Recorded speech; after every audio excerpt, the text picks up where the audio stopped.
Hello, I'm Dr MacKay. I'm one of the RAF's Aviation and Space Medicine registrars, and I'm going to talk to you today about aircraft accidents, the science of survival. I have to say from the outset that I'm giving this presentation in a personal capacity, which means that I'm giving my own views and not those of the Royal Air Force or anyone else. I've been asked to talk a little bit about my background and my route into aviation and space medicine. As you will probably already have gathered, it's a bit of a niche medical specialty. The previous speakers have done an excellent job of describing the different strands within aviation and space medicine, and so what I will do is focus in on, in a bit more detail, the areas that have captured my interest the most. So the main chunk of my talk will be about short duration acceleration. In other words, crashing. I'll give a bit of an overview of crashworthiness, a few examples of different escape systems, and I'll touch on accident investigation. I'm more than happy for you to send any questions you might have to me on Google Classroom, and if I don't know the answer, I'll find somebody who does. So let's get started. So my background in a slide. I have taken a somewhat meandering route into the specialty, but that's probably not unusual, and most people working in the field seem to have come from very diverse backgrounds, which is quite nice. So why have I put a picture of a frog up in the slide? Well, I started life as a biologist, and believe it or not, frogs, in particular the African clawed frog, played a big part of my life at the time. Soon afterwards, I took a slightly different direction and went on to complete a master's in bioinformatics. And then after a short dabble in research, I made the jump into medical school at Glasgow, and then went down to the southwest of England to do my foundation years there. After toying with a few specialties, well, quite a lot of specialties actually, I decided to give general practice in the RAF a go. So off I went to Cranwell to do my officer training and then complete my GP training. General practice in the RAF is similar in some ways to what you'd find in the NHS, but I guess the main difference is that you get to know much more about the occupational environment that both aircrew and ground crew work in and how their health interplays with that. So my first exposure to a flying station was at RAF Leeming in North Yorkshire, which has a 100 squadron there, which is the Hawk Aggressor Squadron. So if you're not familiar with them, they are essentially red arrows painted black. I had a great time at Leeming, and it was probably the first proper introduction to aviation medicine. And I felt fairly privileged to help look after some of the most experienced fast jet pilots in the Air Force. I was also lucky enough to get posted to RAF Akrotiri in Cyprus, which is one of the largest and most operationally active stations in the Air Force. There were heaps of different aircraft operating out there at the time, and as a result I got exposure to all sorts of aviation medicine, from aircrew working with support helicopters. There was 4th and 5th generation fast jets, surveillance aircraft, transport aircraft, all sorts really. It was quite an eye-opener. The other interest I developed out in Cyprus was trauma. So as one of the doctors, you were also the emergency blue light service for the base and some of the local villages and tourist spots. It was all a bit of a surprise to me that there was actually quite a lot of trauma out there, and it allowed me to learn all about it. I mean, it doesn't sound particularly relevant to aviation space medicine, but actually it really is. You know, being able to read the wreckage of a car crash isn't too dissimilar to reading the wreckage of an aircraft crash. And learning about the science of impact trauma is quite helpful in understanding trauma in aviation accidents. So then a couple of years later, I made the jump from RAF GP to Aviation Space Medicine Registrar, which is where I am now. It's such a broad specialty that there are so many directions you can go in, and every day brings new challenges and opportunities. If you just take a look at the ASM curriculum, you'd see topics as diverse as hypoxia, G-physiology, psychology, spatial disorientation, and space medicine, all fascinating in their own right. If anything, it's probably one of the most diverse specialties out there. If you haven't already done so, it's worth listening to the previous speakers who give an excellent overview of the different areas that we get involved in. Right then, enough of me jabbering on. Let's move on to the main bit of the presentation. So one of the areas that particularly interests me is the physical protection of aircrew. So whether you're carrying out combat operations in an Apache, or you're smashing through the sound barrier in a fast jet, or even accelerating away from the Earth strapped to an enormous rocket, if something goes wrong, you are in a deeply dangerous situation. Nowadays, protecting aircrew, or indeed astronauts, from significant injury or death is an important part of aerospace medicine, and one which I find particularly interesting. So these two pictures demonstrate some of the dangers involved with early flight. So the picture on the left shows Orville Wright flying a Wright Model A aircraft in 1908, which is just 5 years after the historic flight of Kitty Hawk. But unfortunately, the photo on the right shows the same Model A aircraft following a crash. So inside that wreckage was Orville himself, and his passenger, a 26-year-old US Army lieutenant called Thomas Selfridge. Unfortunately, Lieutenant Selfridge didn't survive, and he became the first ever passenger to die in flight. So over the next 3 years, there were 33 more crashes. So that was quite a lot considering how many aircraft there were at the time. Not many. Accident investigation, as you can imagine, was pretty scant, but some trends did seem to emerge. One of the first records described a fairly common mechanism. So the pilot wasn't strapped into a seat and fell out whilst making a steep gliding turn. So it wasn't unusual just to fall out of your aircraft if you bank a bit too much. Safety at the time wasn't really a consideration. It wasn't until the Second World War that there was a big push to make flying safer.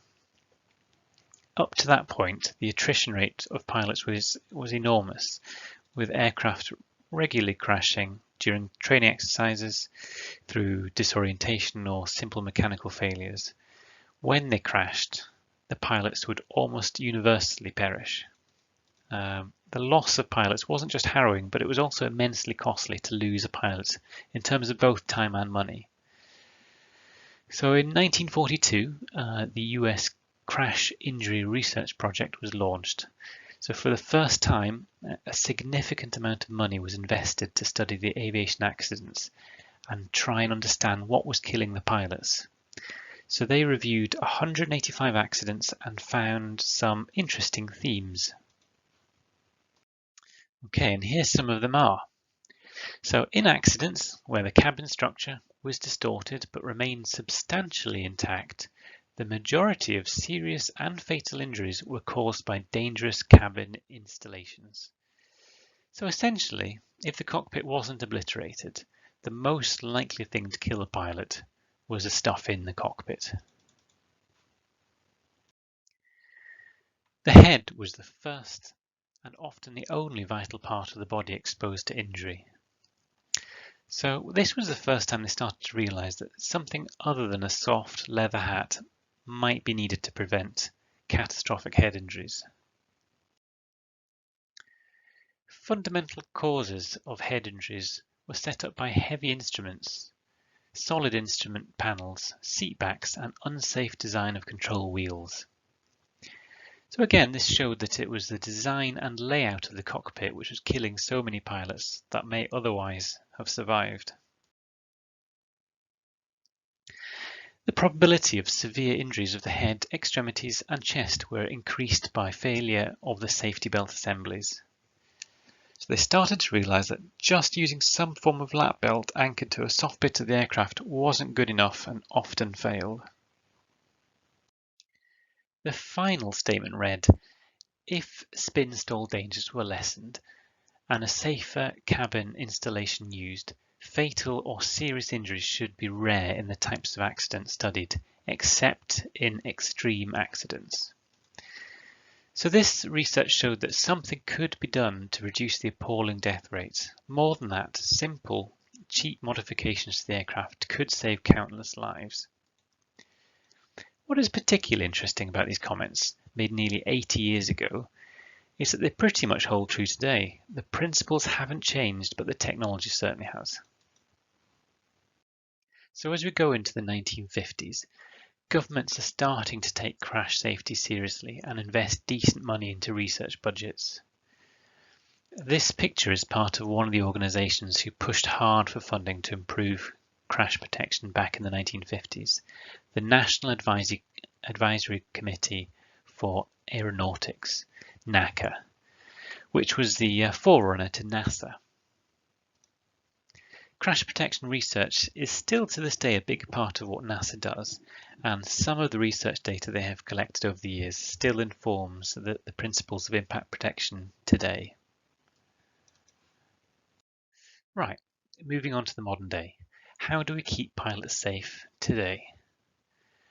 Let's start with helicopters. Generally, though not always, but generally when something goes wrong, let's say they lose engine power, they tend to auto-rotate or plummet like a stone towards the ground.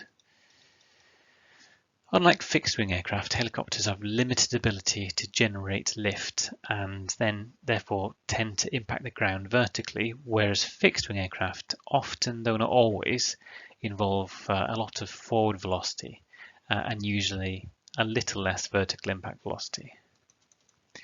So why does that matter? They all hit the ground pretty fast. Why does it make a difference? It matters because the forces going through the occupants on board are different, and so the way you need to protect them also needs to be different. So if you're in a helicopter and impact the ground, what happens to you? So as I said, the forces going through the pilot will generally be in the vertical or up-down direction. So the force is transmitted from the bottom of the helicopter through to the seat of the helicopter, into your pelvis and femurs, up your spine, into your head and neck.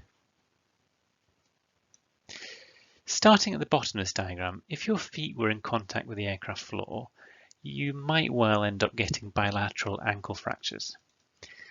Depending on the type of seat you're using, you might get femoral fractures as the bottom of the seat impacts your legs, and also pelvic fractures. As the impulse is transferred up the torso, your spine compresses, which often leads to wedge or burst fractures anywhere along your vertebrae. As your internal viscera is constrained by fairly inelastic ligaments and tissues, you may see some rupturing of the aortic root, some rupturing of the spleen, or indeed the mesenteries. And then moving on to the head and neck, as the torso starts to accelerate rapidly, the head tends to lag behind a little bit, just by a fraction of a second, which results in a significant flexion of the neck. The head accelerates towards the chest and typically impacts whatever is in front of it, whether it be the instrument panel or the sternum. So it's not unusual to see sternal fractures in helicopter accidents. So as the head rotates down, the brain follows, but in doing so, it causes widespread axonal shearing and possibly a contusion or two. So at the same time, all four limbs tend to flail forwards, hitting anything in their path, causing contusions and fractures. So how on earth can you protect someone from that sort of impact? Well, you can use something called the creep principles. So these are the creep principles when considering the crash worthiness of an aircraft.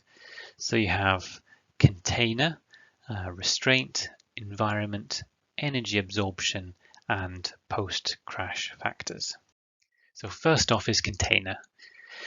So experience has shown that in order to survive an accident, a fundamental factor is whether there is a survivable space. So this is a concept that's used widely in the automotive industry with the introduction of high-strength safety cells around the occupants with softer, more deformable materials around that. So the cell should prevent intrusion of any flight controls and be resistant to rotor blade impact. Integrity of that container doesn't guarantee survival in an accident, but its failures increase the risk of serious injury or death dramatically. The next letter in CREEP is R, which stands for restraint. So adequate restraint has been identified as a key contributor in crash survival since those early reports nearly 100 years ago. In essence, an effective restraint system should have a number of key features. It should obviously hold you in place, preventing you impacting the interior of the cockpit. But in restraining somebody, the forces should be distributed throughout as much of the torso as possible.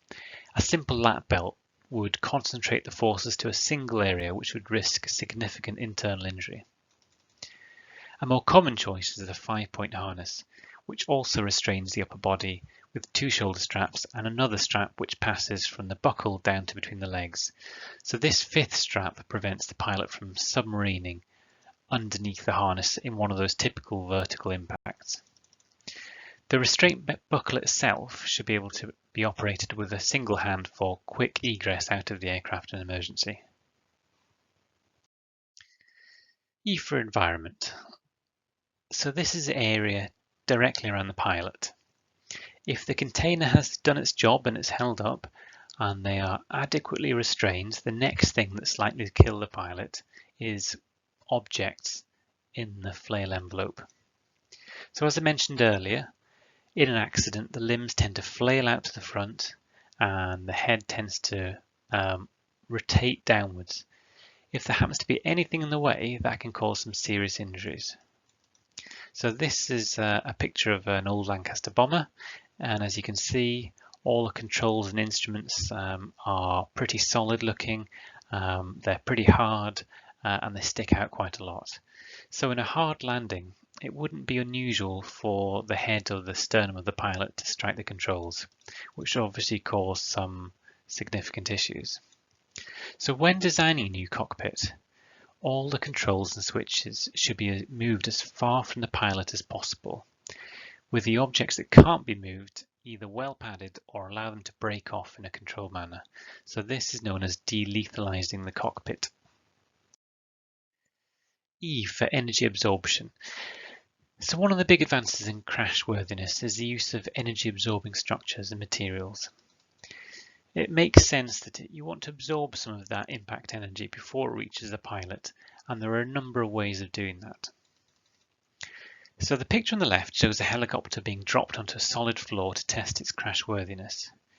So you obviously want the cockpit to still hold its structural space, but you want the bits around it, such as the skids, to deform and crumple under the load. Modern material science can now provide special lightweight energy absorbing structures in the most vulnerable bits of the aircraft. So one example is the honeycomb beam you can see on the top right. Energy absorbing seats rather than rigid ones can also make a big difference to survivability.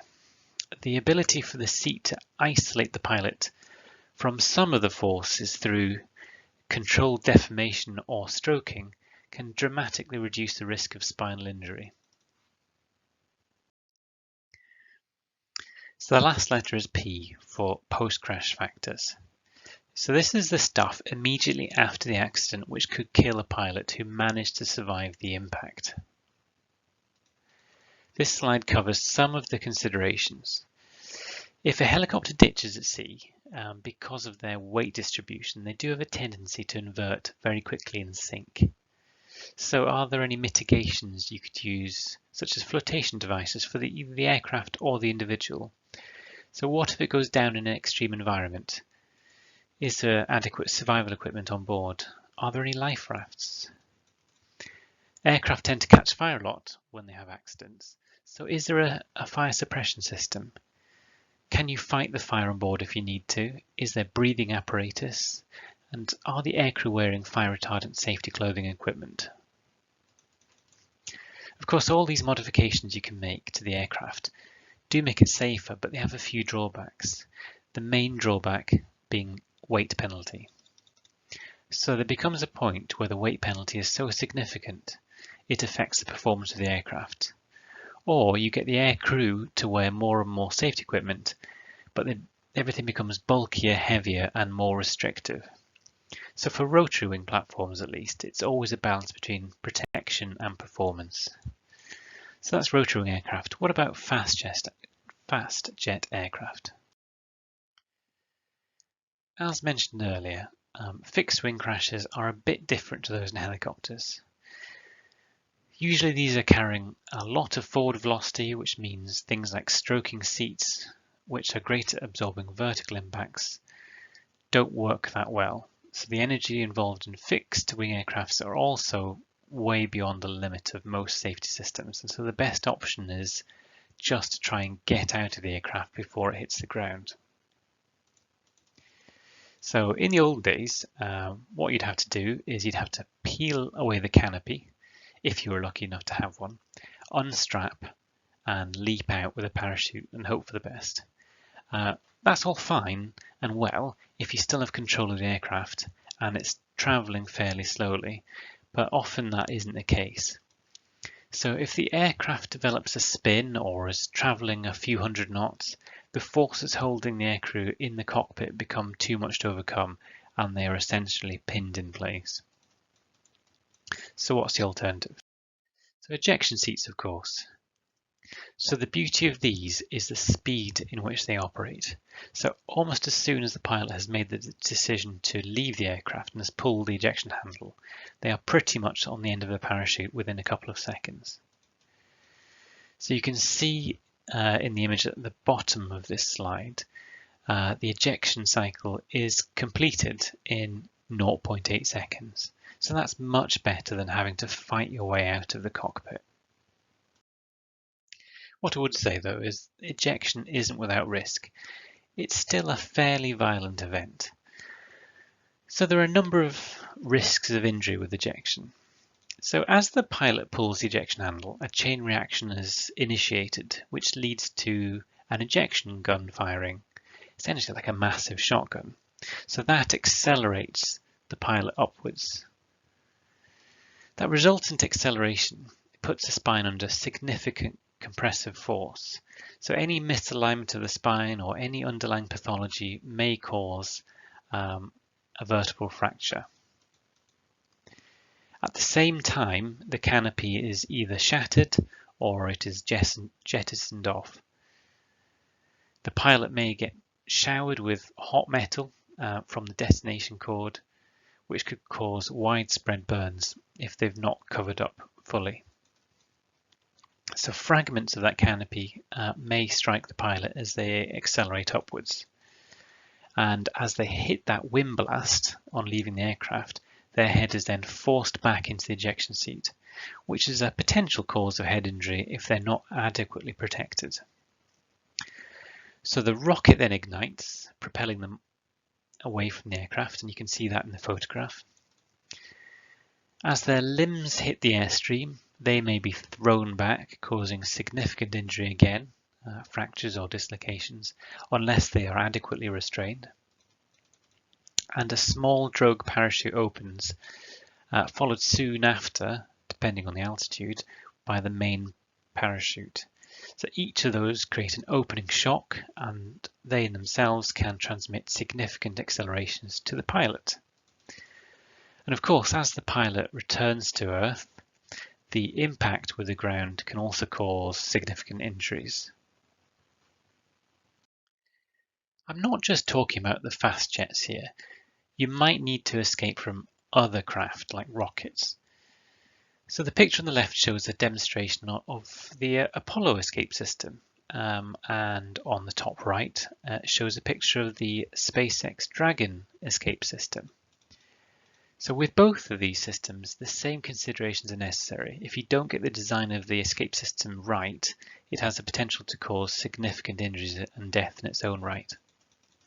So how do you reduce that risk of death or serious injury during the escape? So once the pilot has made the decision to leave the craft, you want them to get out there quickly. Hanging around is only going to increase the risk of death. Whatever you are in, you want to get some distance between you and it. So in fast jets, you might need to eject with enough force to clear the tail fin. In a SpaceX launch, you want to be well clear of anything that could go bang. You would think then that what you'd need is an enormous ejection gun to fire the occupants well clear as fast as possible. The problem is that the human body is fairly delicate and can only tolerate certain amounts of acceleration before it gets injured. So again, it's a balance of a successful escape without the escape system being too injurious in its own right. Right, so when thinking about the risks of injury, we think about a number of factors. For example, how big are the accelerations going to be? What direction will they be in? How long will they last for? So will it be a short, sharp acceleration, or will it be a long, slow, drawn-out one? Will it be a predominantly linear acceleration, or will there be an element of rotation in there as well? Why does that matter? Well, it has an impact on the type of injuries you might sustain.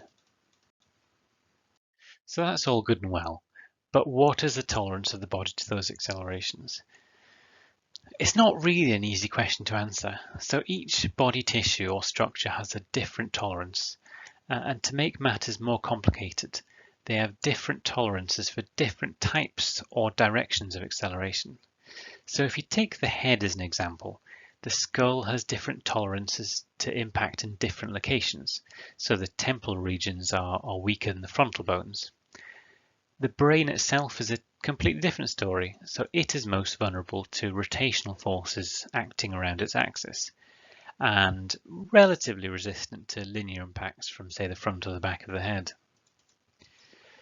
If you take the femur, so it's incredibly strong along its length, but actually it's relatively weak and prone to fracture when there's a torsional or twisting force applied to it. So these variations in injury pattern make life difficult when you're trying to design an escape mechanism. You need to put limits on the accelerations experienced by the pilot, but what should those limits be?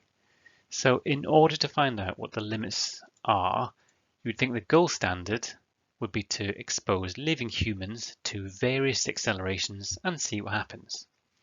So that's obviously not possible for a number of reasons. So what's the alternative? So you could use cadavers instead of live subjects. You could, but the downside of that is a scarcity of cadavers. They are pretty hard to come by, and it's still ethically quite challenging too. So in addition to that, they aren't necessarily biofidelic. In other words, they don't move like a living person. They tend to be older individuals as well, who may have osteoporosis, or their tissue collagen isn't as robust, nor does it have the same biomechanical properties. So any form of embalming process also changes the structure of the tissues. So what else could be used? Well, traditionally we've used research from the automotive world. So there's a lot more research carried out and a lot more data on road traffic collisions than there is for aviation accidents. So this kind of data, as well as some of the cadaveric data, has brought about the development of what are called injury criteria. So these criteria allow you to plug in the accelerations and it will give you a risk of serious injury or death, which is what we really want to know. So there's now a number of these criteria for different bits of the body. So you have, the head injury criteria, neck injury criteria, and so on. There's loads of them. The problem is these injury criteria don't fit that well with what we see in the aviation domain. So if you think about your typical car accident, maybe a head-on collision or a rear-end shunt, most of the acceleration is transmitted to the occupants in the front-to-back or back-to-front direction. And sometimes it might be in the side-to-side direction if you had a T-bone accident. So that isn't really what we see in aviation accidents. So when helicopters fall out of the sky, they hit the ground, as I said, fairly vertically. This means that the accelerations are transmitted to the occupants in a vertical direction. So if you think about an ejection, as you accelerate out of the aircraft, that is also predominantly a vertical direction. So the problem with this is that the human body has different tolerance to vertical accelerations, which means you have a very different injury pattern compared to what you might see in a car crash. So is there anything else we can do? Well, you could try carrying out impact tests on whole aircraft, just as you would in the automotive industry. So these are some recent photos of NASA dropping a Fokker from what they consider a potentially survivable height. Inside the aircraft, they've set up dozens of crash test dummies representing different ages and sizes and genders, all fully instrumented with sensors and recording equipment. It was a hugely costly and time-consuming trial. They did it a couple of years ago. But they believe it will help identify possible ways to make the designs of future aircraft safer in an accident. So this is obviously an excellent way of gathering that crash test data, but you can't just go smashing up hundreds of different aircraft like you would if you were testing a new car. So the other major problem is that, like much of the injury tolerance criteria mentioned earlier, the crash test dummies themselves, or the anthropomorphic test devices, ATDs for short, they were designed and manufactured for use in the automotive world. So this means they are very biofidelic with head-on collisions or rear-end shunts, but they just don't move in a way a human would in a vertical impact. So how else could we improve safety? Well, you can learn from real accidents. So as an aviation space medicine specialist, accident investigation is vital to what we do. So it allows us to learn from our mistakes and is one of the best ways of improving flight safety. So if you take this unfortunate Apache helicopter, there's a great deal that can be learned from it. So the way to approach an accident is to consider those creep principles I discussed earlier. So the container, the restraints, how they worked, look at the environment. Was there any energy absorption? Did it work as expected? Look at the post-crash factors. So the other thing you want to do is examine all of the aircrew's clothing equipment. So did all that function as it should have? So look at the helmet. Did it sustain an impact? If so, does it look like it absorbed the energy? If it was an ejection, did the mask stay attached to the face or was it ripped off in the wind blast? Did the visors work? If they had a locator beacon, did that activate properly? If there was a fire, did the clothing adequately protect the occupant or should it have? The next thing you want to do is look at the injury pattern. So does the pattern fit with the type of accident? Are they more or less severe than you expect? Could any of the injuries be prevented? And if so, how? So an equally important part of accident investigation is consideration of human factors. So if the aircrew survived, it's really helpful to interview them and find out what happened in the moments before the crash. How did they get into that situation? Why did they make the decisions that they did? So this is, of course, not to point a finger or decide who is to blame. It's just to find out whether there is something that could be changed to reduce the risk of this happening again. It might be changing a landing procedure or making better cockpit warning alerts, or perhaps improving the sleeping arrangements of the crew so that they're better rested. So accident investigation is a fantastic way of taking a holistic view of the accident and making flying safer. There is one drawback from the accident investigation, and that is that they don't happen very often, so particularly in recent years, which is great news. So flying is much safer now than it ever has been, and so the number of accidents has fallen around much of the world. So the other issue is that aircraft data recorders don't accurately record the impact accelerations, and they certainly don't record the impact pulses transmitted to the pilots.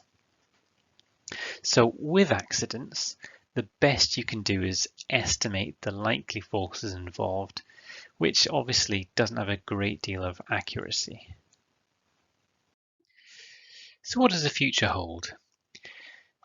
Sadly, we're unlikely to be able to do lots more of those full-size impact tests of whole aircraft as much as we would like to. It also doesn't look likely that we're going to get a brand new crash test dummy made specifically for ejections and rotary wing crashes. So we will need to use the existing crash test dummies, but take their inaccuracies into account.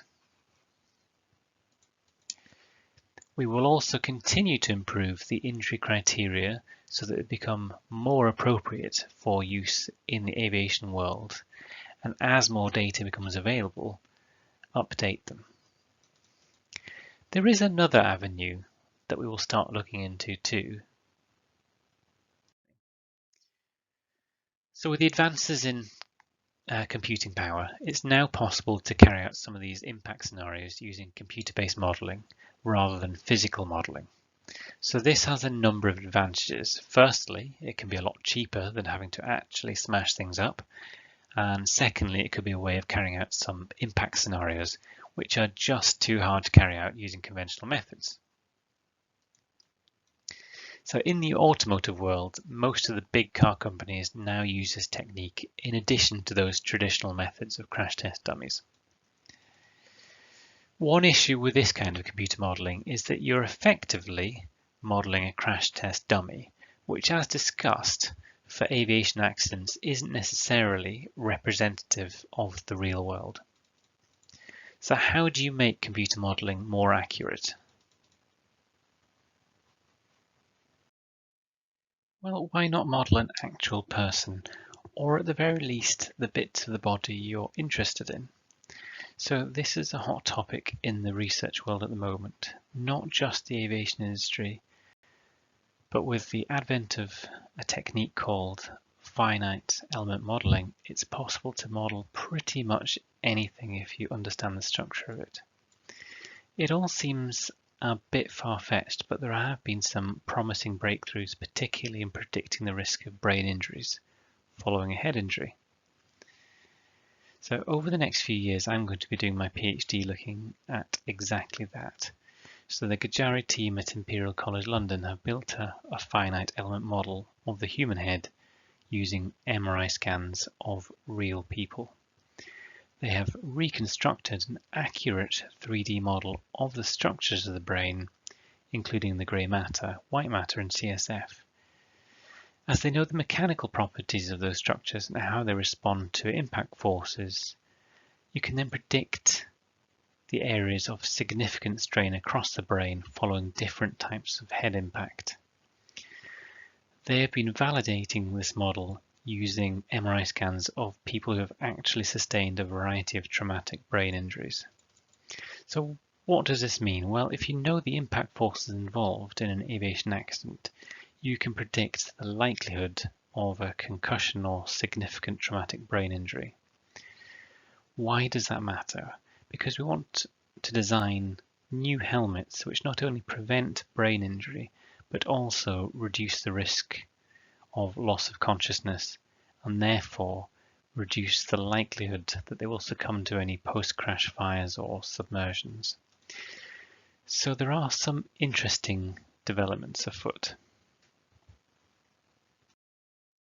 So in summary, studying accidents and understanding the science of trauma is an important part of aviation and space medicine, regardless of the aircraft type. Fundamental to the survival of aircrew is well-designed aircraft and safety systems. Considering the key factors of crashworthiness are helpful not only in accident investigation, but also in the design of new aircraft. Ejection systems have revolutionized the safety of fast jet aircraft, but there is still a risk of significant injury. And to improve survival, we use a mix of accident investigation, crash testing, and injury threshold criteria. All of these have their strengths and weaknesses. And not to mention finite element modeling of accidents, which has a potential to revolutionize the field. So I'll leave you with the pictures of 4 interesting aircraft: Kitty Hawk, a Spitfire, a Harrier, and an F-35. What is particularly interesting about these 4 is that they were introduced into service almost exactly 40 years apart. It just shows how rapid the pace of change is. Technology has come a long way. Flight safety has come a long way since that first flight of the Wright brothers. Despite this, crashes still happen and will continue to happen. Advances in material science and computational modeling offer novel ways of protecting aircrew and making flying safer.